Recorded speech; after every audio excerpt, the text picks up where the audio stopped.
Up next from the other side of the aisle, Senator Lindsey Graham, chairman of the Budget Committee. All right, we have a lot to talk about, but let's start there on the SAVE Act. Okay. You heard Senator Van Hollen. He says it's going to disenfranchise millions of people.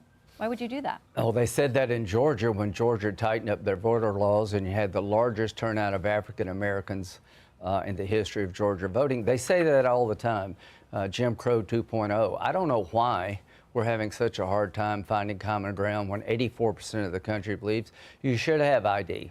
So this is a game they play. They're not, the people who let 15 million people in are not going to do anything to kick them out. They're not going to do anything to make sure they can't vote or register to vote. That's meaningful. I hate to say that, but if you're willing to open your border up, obliterate all your laws and let 15 million people come to this country, 2 million, we don't even know who they are and where they're at, you're the last people on the planet that is really going to tighten this up. So they're open borders people. They're not into controlling honest elections. Okay, but during the Biden administration, when Democrats offered up their national agenda, a piece of federal legislation that they said would tighten up elections, Republicans decried the idea of federalizing anything that's supposed to be left to the states. I think we're at the point now with 15 million people invading the country, you've got to have some control.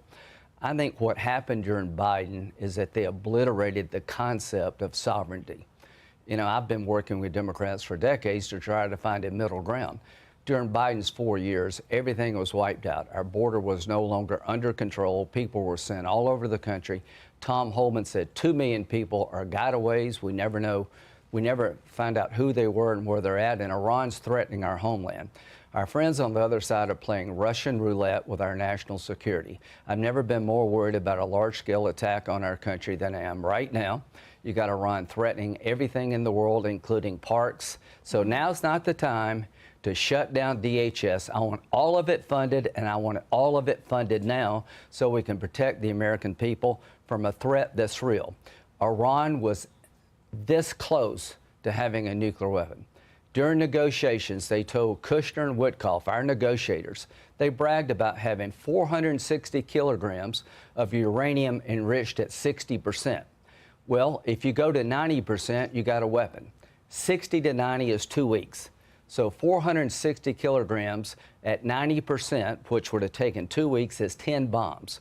Under the regimes Democrats have been supporting, and Republicans, they're not supposed to have any 60% enriched uranium. There's no commercial purpose for uranium enriched at that level. They just fired missiles that could get to Diego Garcia 4,000 kilometers. Everything to control this regime in terms of their missile program, their nuclear program has failed. So what has Trump done? He's obliterated their ability to make more missiles. He's obliterated their nuclear program, and he's going to take them out of the terrorist business. In about 3 or 4 weeks, maybe less, we'll be in a situation. What if it goes beyond that? I mean, the American people are nervous, and even supporters of President Trump have said this does not need to continue.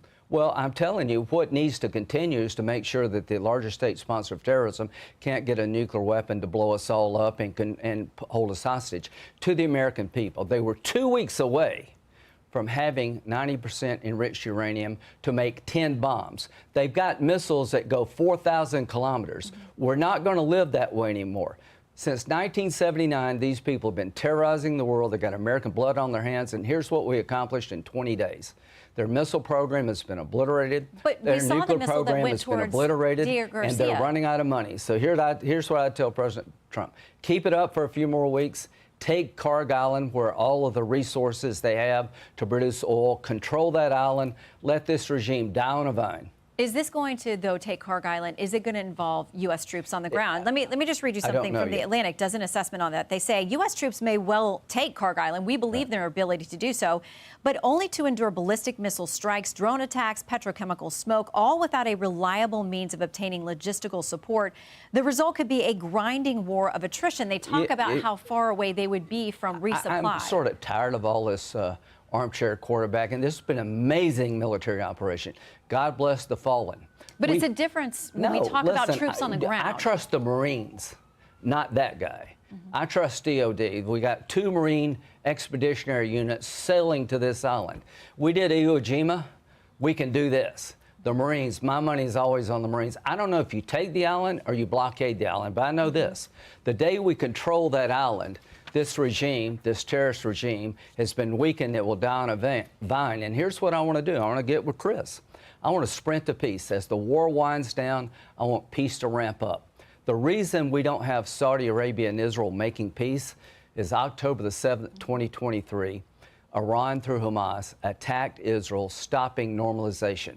I want to take up and complete what Biden started. As soon as we get Iran defanged so they can never do another October 7th, I want to start up peace talks between Saudi and Israel this year. I want a peace deal between Saudi and Israel, normalizing, ending the Arab-Israeli conflict. It's been going on for 2,000 years this year, and you can't do it with a lethal Iran.